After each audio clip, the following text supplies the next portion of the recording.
You fool! Warren is dead.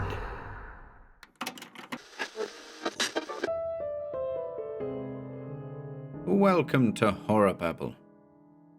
We return today with a disturbing tale courtesy of the great Allison V. Harding, The Marmot. This one first crawled into the world via the pages of the March 1944 edition of Weird Tales magazine. We hope you enjoy this little creature feature, folks.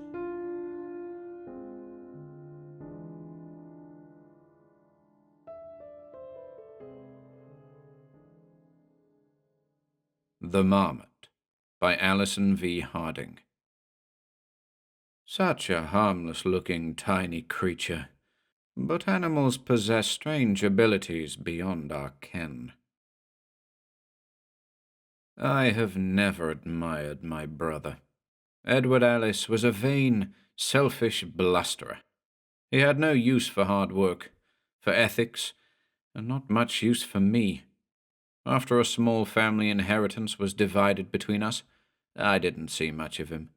I invested my share in a small business, while Edward preferred to jog off for some exotic alien soil.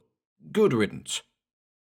Still, he was my brother, and when I got that agonized telegram, "Jim, come quick, need you, desperate," I reacted the way any man would, I guess. I hadn't seen Edward for quite some time, and the tone of the wire from my usually confident, self-sufficient kin puzzled and upset me. The address was in a city not more than a few hours distant, and I was able to get there by the evening of that same day.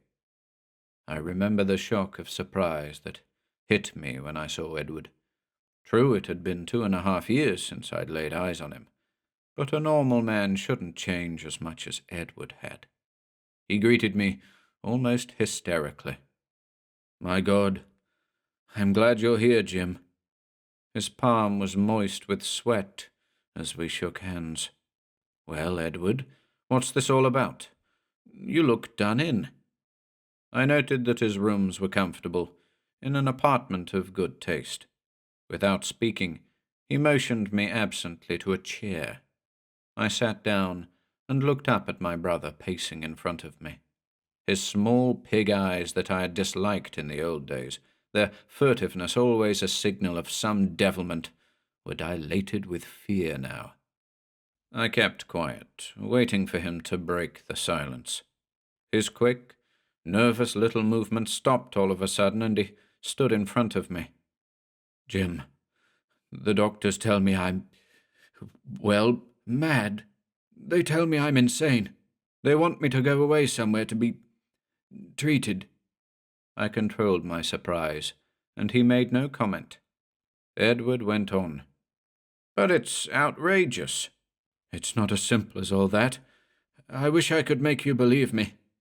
"Start at the beginning," I suggested. "You and your affairs are strange to me after all this time." Edward forced himself into a chair at my side. He had lost weight, I noted, and his once round, pouting face had thinned unbelievably. "Look, Jim, I want you to go to see Dr. Jeffries. He's the man who's taking care of me. Oh, I've been to a lot of others, but he's supposed to be tops.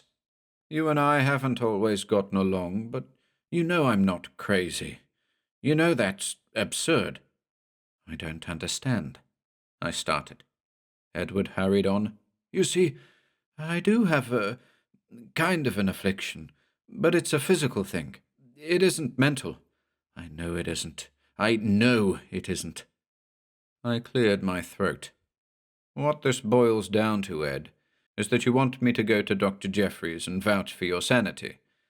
Isn't that a little silly? I mean, what weight would my opinions have? I haven't laid eyes on you for, well, what's it been? 30 months? Edward got up and came over to me. He gripped my arm in a nervous spasm. "Jim, at least go with me. Go with me to Dr. Jeffries tomorrow morning. We've never asked much of each other. This you've got to do for me." I nodded wearily. "All right, Ed. Can you put me up here for the night?"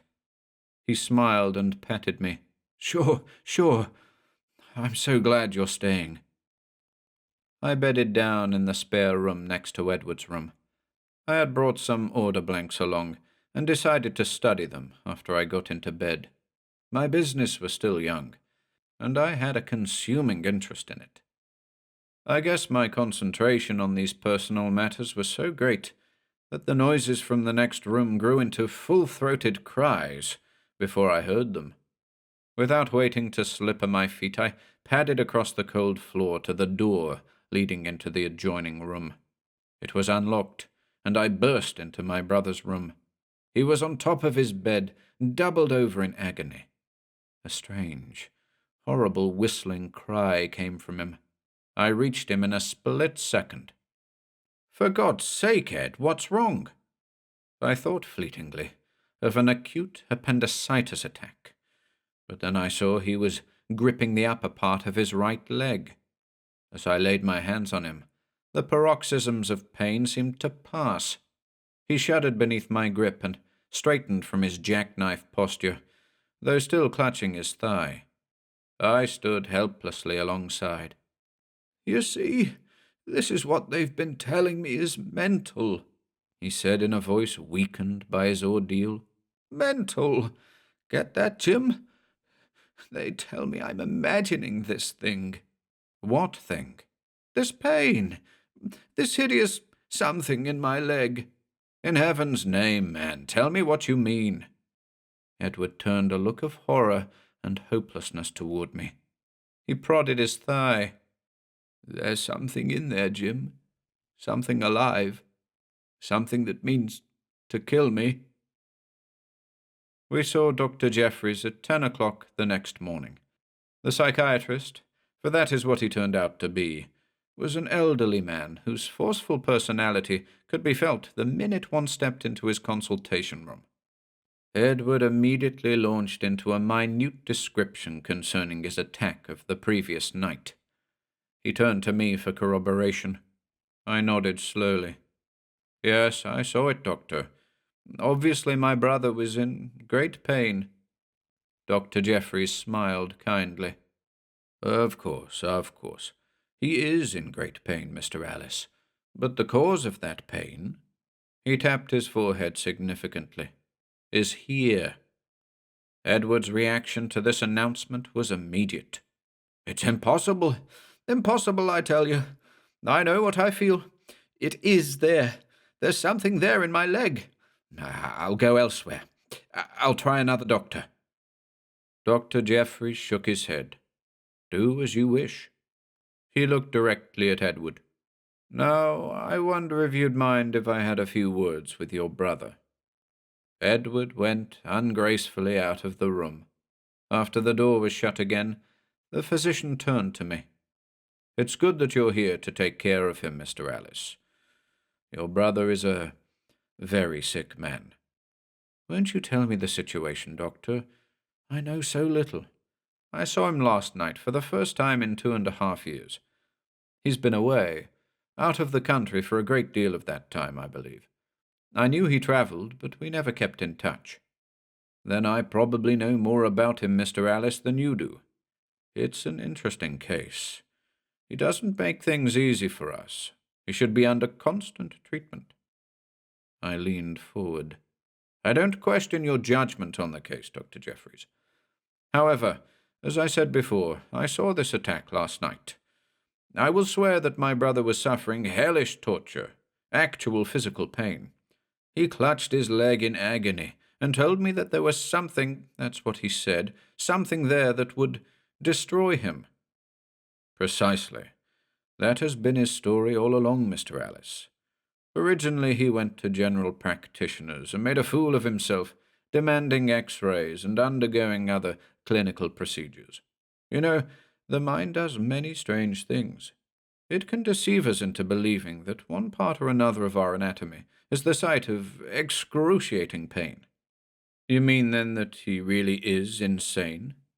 Dr. Jeffries tut-tutted. Insane? What does that word mean? That is a loose, ineffectual term at best. Perhaps all of us are a bit what the layman calls Insane? Let's say simply that your brother is in desperate need of care. He is distinctly a mental case. Well, what do we do, Doctor? Jeffries fiddled with the blotter on his desk. Simple. He must be sent away somewhere where he can be under supervision. I recommend that you get Edward's consent so that we can send him to Harwood Home. He'll get excellent care there. If there is any hope of bringing him out of this condition, it lies in following such a course. I considered a few moments. What you say seems to make good sense. Of course, I feel in fairness to my brother that I should get another opinion. Geoffrey smiled. By all means, Mr. Alice. Edward has been to several other psychiatrists here in town. I am sure you will find they concur in my diagnosis. I have discussed his problem with them. Well, I guess that's good enough, I said after a moment's thought. Tell me something else. Edward's phraseology was so strange last night. I was tired, and the shock of being startled by his cries was terrific. But I found myself morbidly fascinated by his insistence that there was something in his leg. Doctor, he used the term something alive. Oh, that's very simple, Mr. Alice. As a matter of fact, I found the key to that when I psychoanalyzed your brother some time ago. Under a sedative, hypnosis revealed a rather grisly little episode that took place during his travels abroad. I say grisly advisedly, for frankly it is not complimentary to Edward's character. He's never even hinted at this story except, as I say, when under hypnotic influence. Go on, I urged eagerly. Well, started Dr. Jeffries, you know that your brother liked to move around a lot. He was an adventurous, greedy man, fond of collecting valuable curios and women's hearts, if he could. This is nothing new to you? I shook my head. Edward has done many things I have disapproved of, Doctor. I know his shortcomings. You knew he went to Serbia? Well, I knew vaguely he was going to that part of Europe. Well, in Serbia, Edward, pursuing his usual selfish objectives, had a most unfortunate experience with a Eurasian household of some standing and power in the community. Moreover, the episode must have made an abnormally powerful impression on his mind, for the details he revealed to me were minute. It seems that he became enamored with the woman of a Eurasian. He courted her, and apparently quite won her. One time, though, despite her cautions, he followed her home. Dr. Jeffries shuffled some papers on his desk. I took a very complete record of this impression. I have it here with Edward's case history. He looked down. Yes. Aside from beauty, this woman represented wealth. Edward, a little the worse for wear, I believe, trailed her home one evening and broke into the Eurasian's house. Once inside, he stated to the ancient Eurasian master of the house that the woman must be his. Further, he began to help himself to any objects around the house that struck his fancy. The aged man, although a cripple, defied him, and Edward struck him brutally. At this, the Eurasian began to pronounce certain unintelligible syllables that infuriated Edward even more. But Edward refused to retreat, and instead laughed and poked fun at the old Eurasian, calling him crazy, and finally striking him again. At this point, Edward became aware of a small animal. From his description, I would say a tiny marmot. This creature was crouched at the ancient Eurasian's side. The Eurasian called to Edward that he would never have his woman or his valuables, and that he, Edward, would be the one to go crazy. And of all he had, he was giving only his marmot to stay with Edward until he should lose his reason. At this, according to Edward's story, the marmot sprang at him and bit him severely in the thigh, and then magically disappeared before Edward could kill the little creature. The pain of this knifed through Edward's drunkenness, and he lurched out of the house, with the Eurasian cackling in glee behind. He never returned to this place again. Apparently the whole episode filled him with a morbid superstitious dread, so that he immediately left the country. Jeffries raised his eyes from the case history papers. "Sounds like a good fiction story," I offered. "A man of your brother's caliber could easily get into a scrape like that. He has fastened on that experience. He has a sense of guilt and superstitious fear about it." "Well," I pushed, "what about this thing in his leg?" "Don't you see?" said Dr. Jeffries. "He thinks the marmot's in his leg." I gasped. "It's strange," I mused after a minute. "The Eurasian's curse, or whatever you want to call it, seems to have come true. Edward has gone crazy." Jeffries pursed his lips. "Oh, that's nonsense. Your brother, because of the sort of life he's lived, and probably because of certain inherent qualities, is susceptible to the sort of nagging ill-suggestion that this constituted. You know, it's often been said and proved that the power of the voodoo curse lies in the morbid beliefs of the victims." I saw his point. Jeffries went on. "That's why he keeps insisting on physical examinations and x-rays. He even suggested to me that we do an exploratory operation on his leg. Although he hasn't admitted it consciously, he's looking for the marmot." "All right, Doctor. I guess I must agree with you. We've got to put him somewhere he'll be cared for, wherever you think." 3 of the hardest days of my life I spent trying to convince Edward of the necessity of going to Harwood Home. Finally, I succeeded, but only because Dr. Jeffries and I conceived the brilliant idea of suggesting that it might very well be advisable to open up the leg for an investigation, and this, of course, would require hospitalization. Edward signed the necessary papers then without much difficulty. I saw him to the home and satisfied myself that he would receive every care. Dr. Jeffries was still in charge and was to visit him several times a week. I intended to come over once in a while from my home. It was 3 weeks later that I received Dr. Jeffries' summons. It was cryptic, bidding me come to Harwood Home as soon as possible. When I arrived, Jeffries sent for me and explained at once the reason for his wire. "It's not for a moment that I doubt our original diagnosis, Mr. Alice, but I thought you ought to know. Your brother is a very sick man physically now as well as mentally. These paroxysms of pain occur more often. He hardly ever eats. We keep him under sedatives as much as is possible. I thought I ought to explain to you before you see him. His appearance may be something of a shock to you." I was glad he warned me, for I was braced lest I reveal to my brother any inkling of my surprise at his appearance, for he had wasted away to almost nothingness. His face had a pointed, hunted look. His nose seemed to have lengthened and sharpened. His ears and lips had a pinched, bluish tinge. His eyes were bright with fever or eagerness to see me. I did not know which.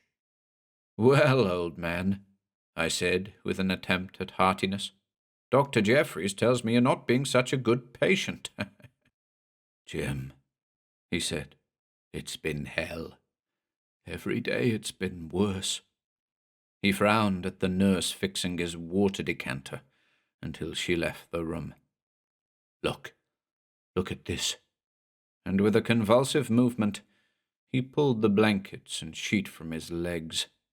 I looked at his right thigh beneath the rolled-up pajama leg. This time, with all my control, I could not contain myself from starting. For his leg was swollen. It was purplish in color and swollen at the top. "Don't you see?" he cried. "They're neglecting me. There's something horrible, I tell you. It's crawling right up my leg, and they won't do anything about it. It's eating me from within." His voice rose in hysteria, and a nurse bustled in from outside. I patted his shoulder and went out into the hall. Indignantly, I demanded to see Dr. Jeffries, and finally cornered him on a downstairs floor. "What's the meaning of his leg?" I demanded. "Doctor, it's swollen. It looks wrong to me." Jeffries frowned. "So you saw it. We're all aware of that, Mr. Alice. You know the mind does strange—" "Mind be damned," I said. "That's not imagination.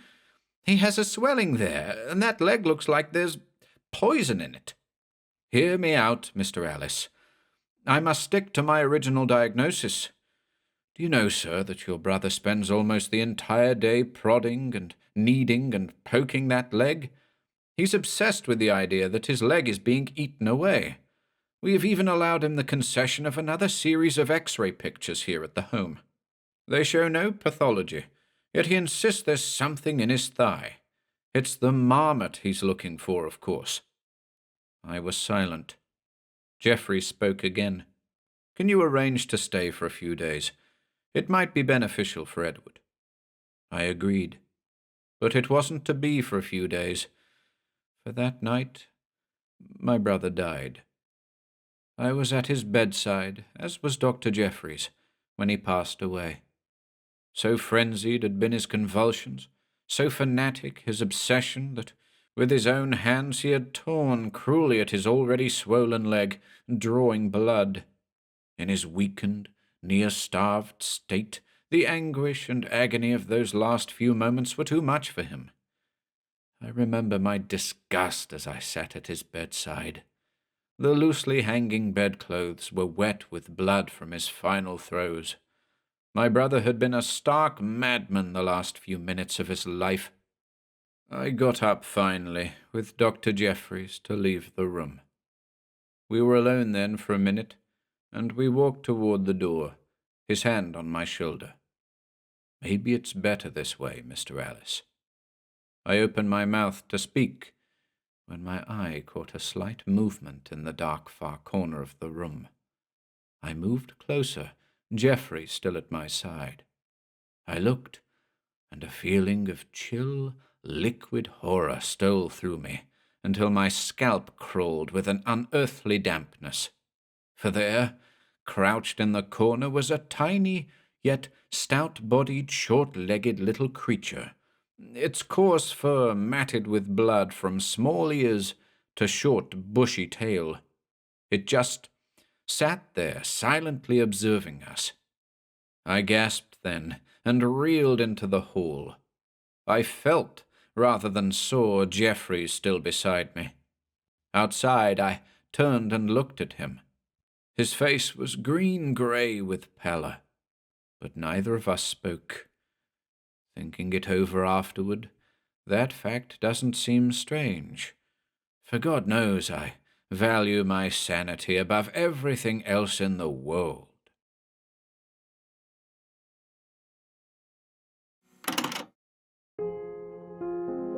If you enjoyed listening today, be sure to subscribe to the channel by hitting the red subscribe button below.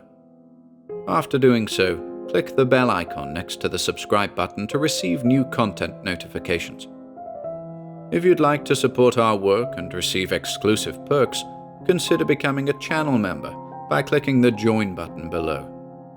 To support us in other ways, see the video description for links to our Bandcamp and Patreon pages, our merch store over at Teespring, and further information relating to our releases on Audible, iTunes, and Spotify. And until next time,